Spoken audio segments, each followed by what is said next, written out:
Hello pong muli mga kabakyard, isang maulang umaga, laging nag-uulan po. So nandito naman tayo sa video ito mga kabakyard para mag-share na naman ng isang tips na naman na mahalaga tungkol sa bagong panganak na inahin na walang ganang kumain at saka kung paano na rin alagaan ng anak. So, i-share ko sa inyo mga kabakyard, based lang po ito sa aking mga karanasan na matagal na rin sa pag-aalaga ng mga inahin. So, samahan nyo po ako. So, ito po ang aking inahin na nanganak kahapon at ito yung kanyang mga biik. So, ito po ay masisigla mga kabakyard. Kung nakikita ninyo mga kabakyard ay talagang mga pinkies po talaga yung kanilang mga kulay. Gawa noong nung 85 days ay nag-inject ako ng Jictran iron sa aking inahin. So ang labasan, nakikita nyo naman po yung aking mga beak ay talaga pong mga pinkies po ang kulay niyan. So magaganda.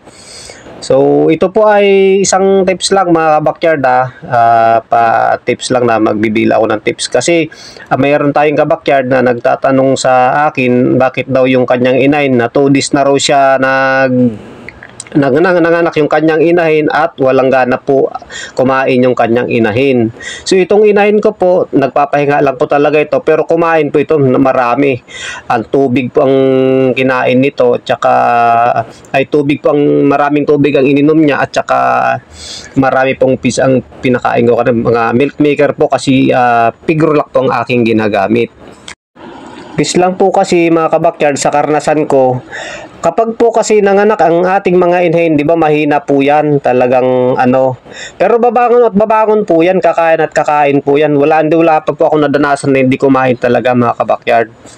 So, ang ginagawa kong una, pagka bumangon at kumain po yan, hindi ko siya binibigla, binibigyan ko lang siya ng konting feeds, tapos yung inumin niya medyo marami yung binibigay ko, tapos naghahalo po ako ng asukal dyan na marami para mas mabilis siya makabawi yung kanyang lakas.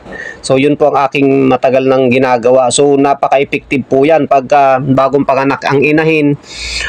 Pag uminom, lalagyan nyo po ng maraming asukal. Napakabisa po talaga mga kabakyard. Tapos kung halimbawa, kung wala nga pong ganang kumain ng inyong mga inahin, so susubukan nyo lang po mga kabakyard na magbigay ng pre-starter kasi mabango po yun sa pang-amoy nila.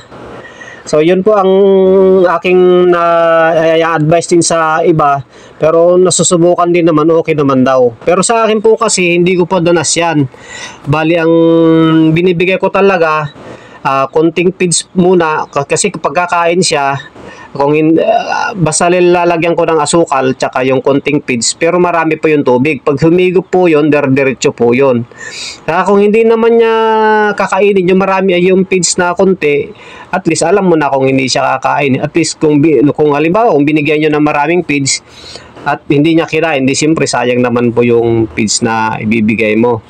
So, ganun labang po ang aking ginagawa mga kabakyard. Tapos, kung nakikita nyo, yung mga beak ko na ito, nilalagyan ko po yan ng yung ilaw na ganyan painit. Bukod lang po sa inahin. Pagkatapos mo manganak ang ating mga inahin, mga kabakyard, ay pwede kayo mag-inject ng ganito, mga kabakyard, para iwas infection sa inyong mga inahin. So ayan po, Robipin strip po ito. Pwede rin po yung Mycipin kasi ito po ang available kahapon. Mycipin wala po sila, so ito po ang binili ko at saka matagal ko na rin po ginagamit ito mga kabakyard sa mga inahing baboy kapag po oras ng kanilang pagkatapos ng panganganak. So bali ito po siya. Yan, ito po yung laman. Bali 10 ml po yan lahat.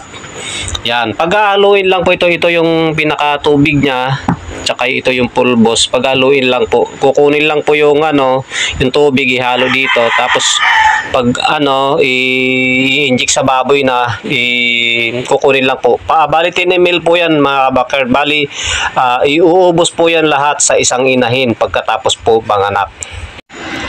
At ang kagandahan pa nitong Robipin strip na ito, kapag po nag-inject po kayo nito, ay maiwasan po ang infection at saka mas madali siyang makakuha sa susunod na pagbubuntis. Kumbaga, pagka sinusumpitan mo, madali siyang makakuha. 80% talagang makakuha siya kasi walang infection sa katawan. So, ito po ay base lang po sa karanasan ko ng matagal sa pag-aalaga ng inahin. So, ito po, dalawa po itong ginagamit ko, yung may sipin yung isa, tsaka yung Robi, ito po, itong Robipin Street. So, ayun pong muli mga kabakyard. Sana may napulot kayong tips sa aking share na naman na video ngayon.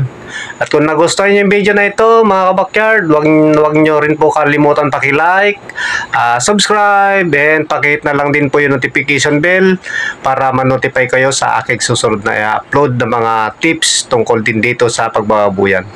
So, ganoon na lamang po. God bless po mga kabakyard at happy farming po sa lahat.